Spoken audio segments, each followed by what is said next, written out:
Can scientific knowledge ever be certain, or is it always provisional? This question has puzzled scientists and philosophers alike for centuries.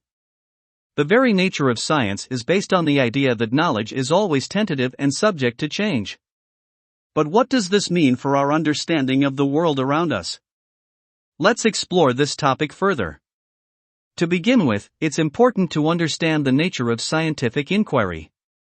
Science is based on empirical evidence, which means that it relies on observations, experiments, and data to develop theories and explanations for natural phenomena.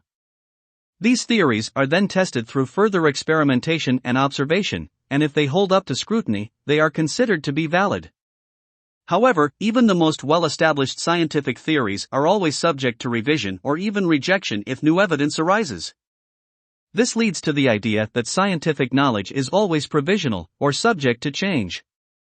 No matter how much evidence supports a particular theory or explanation, it can never be proven beyond all doubt.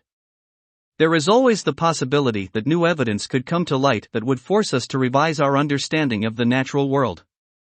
But does this mean that scientific knowledge is never certain? Not necessarily. While scientific knowledge is always subject to revision, this doesn't mean that all scientific knowledge is equally uncertain. Some scientific theories are much more firmly established than others, based on the weight of evidence supporting them. For example, the theory of evolution by natural selection is supported by an overwhelming amount of evidence from multiple fields of study, making it highly unlikely that it will ever be overturned. On the other hand, a new hypothesis that has only been tested in a few experiments is much less certain, as it hasn't been subject to the same level of scrutiny. Another factor to consider is the role of uncertainty in science.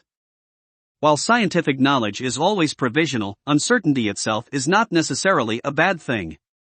In fact, uncertainty is often a driving force behind scientific inquiry. Scientists are motivated to explore new areas of research precisely because there is still much we don't know. By embracing uncertainty and constantly seeking new evidence, scientists can expand our understanding of the natural world and develop new theories and explanations. In conclusion, while scientific knowledge is always provisional, this doesn't mean that it is never certain. Some scientific theories are much more firmly established than others, and uncertainty itself is not necessarily a bad thing. By embracing uncertainty and constantly seeking new evidence, scientists can continue to expand our understanding of the world around us.